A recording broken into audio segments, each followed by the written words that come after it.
All right, so in this lesson, I'm going to wind it down here. I think we've transitioned to death, but there's a couple of quick things I didn't mention in the previous lesson. Some things that I alluded to in terms of default transitions. What do those mean? Changing times of default transition, so on and so forth. And we haven't even really talked about audio too as well, because even though you're working with video primarily with Premiere, there is a piece of time where you'll probably need to transition some audio pieces as well. I can remember when I first started doing some audio editing. This was before the days of GarageBand and any other software package that allowed you to sound booth, I guess is what Adobe has these days. I actually used Premiere to edit some audio pieces. I wanted to make that dance track mix, and I had, I wanted two songs that wanted to blend together, and didn't have my dual record players going, my DJ machine equipment going. So kind of funny. I actually opened up Premiere and did a lot of audio editing in Premiere. So pretty powerful stuff. Let's talk about the default transition idea, though. Let's open up 6.5. 6.5 is a little bit different. What you're going to notice when you open up 6.5 is there's just basically a bunch of JPEG sunsets. Just a bunch of different sunsets. And they're all still pictures. So this kind of lesson entails talking about maybe doing a slideshow in some senses. And if you started thinking about the workflow of doing a slideshow based upon what you know already, you would put these JPEGs into the timeline, and you, according to the workflow we used before, you'd be adding these transitions one after the other. Well, if you look at the project panel in this case, you're going to notice there are 40 of these JPEG sunset images. So in terms of your workflow, that'd be kind of a crappy workflow to use, where you're laying in 40 images and putting a transition in between each image. So the first way I'm going to show you how to do this is, let's lay these pictures out. So I'm going to click on the first one. I'm going to slide down to the 40th, hit the Shift key. I'm going to select all of them, and I'm just going to pump those into the video timeline.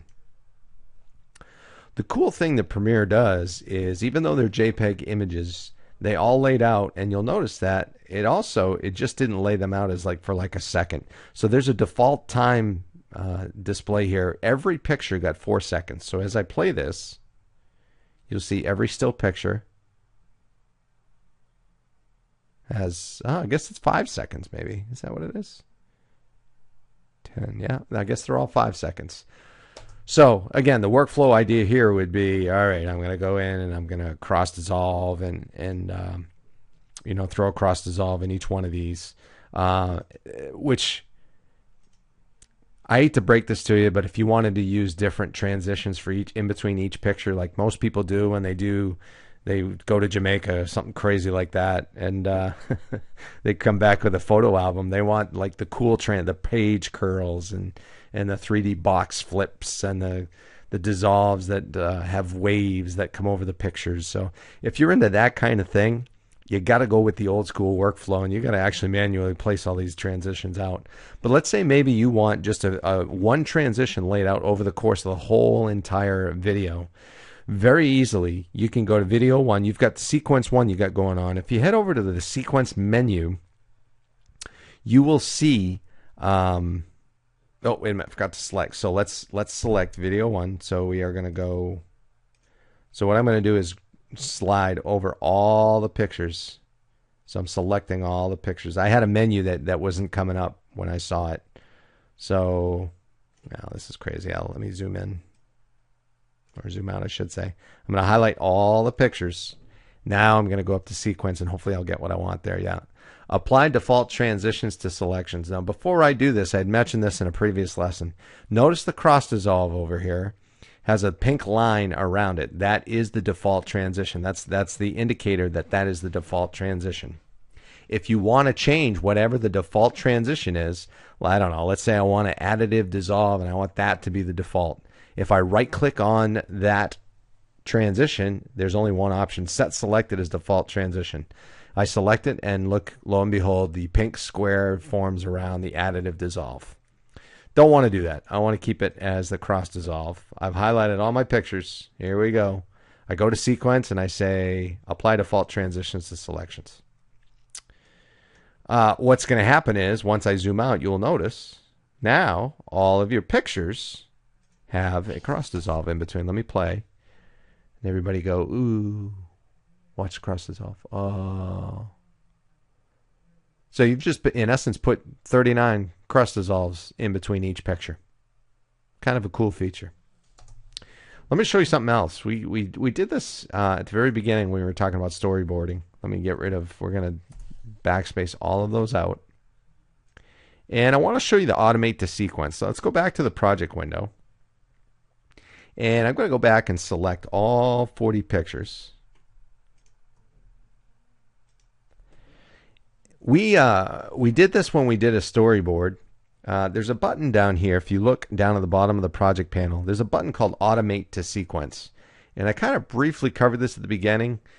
There's some options here that you might want to look at. Ordering, selection order, to sequence 1, which sequence 1 you'll see down below. There's a placement sequentially, overlay, edit, clip, overlap, 30 frames. Look what's down here. It'll say apply default audio transition. Well, we don't have any audio in this particular case, so that's fine. I could check that off if I wanted to, or keep it on, either way. But I've also got this apply default video transition as well. So if I click OK, let's see what happens here with that. Again, you don't see it because I'm zoomed in, but let me zoom right in. Well, first thing I should have done was maybe move the timeline back to 0, and that would have helped me out. But if you look at it, you've got, let me hit play, and you'll see not only did it place all of the pictures in there, it put all the cross dissolves in there too as well. So the automate to sequence is pretty cool. Between those two and applying the the default transition, you can get a pretty cool look going on and put together some pretty good photo albums. Done with this one. I'm going to wrap up with, I'm going to close the project here. I don't want to save it. And I'm going to go back to open, and then 6.6 is the last one. And again, real briefly, talking about audio, the only reason why it's not going to take me too long with audio effects is the fact that when you go into audio transitions, there's a crossfade folder, and there's only 3 audio transitions. So compared to the video transitions, really not a whole lot of work here. But think about it, when you think about audio, there's really only one transition you need, and that's be able to transition either from one audio track to another or to totally fade out one audio track. So let's see what these things do. And this is going to entail some audio here. But so let me just play this. Let's see what this sounds like here. So it looks like we got some pretty good audio clips there. Dramatic music.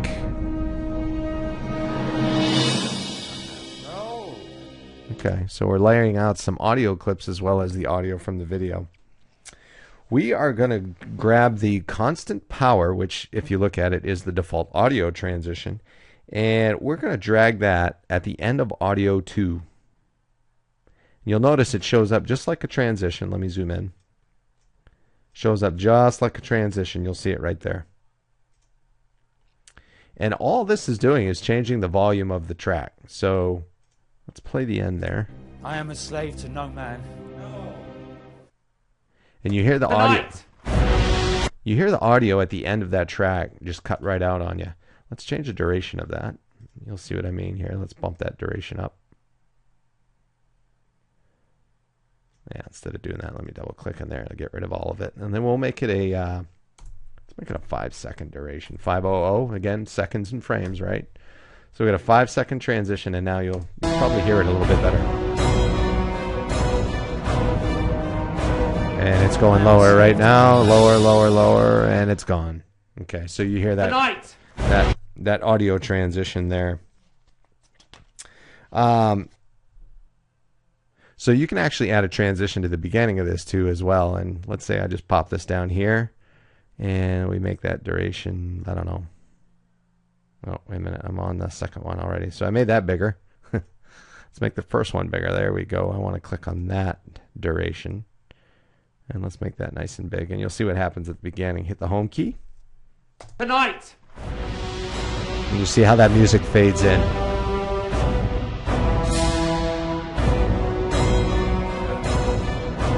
Ooh, very dramatic. So in total, you can really see how transitions can help you with videos, both audio and video transitions. And Premiere does a tremendous job in terms of giving you the options of many different transitions that you can use. But again, I stress, I can't help but say it again at the end. biggest tip I can give you in terms of transitions is let's make sure we don't overuse them.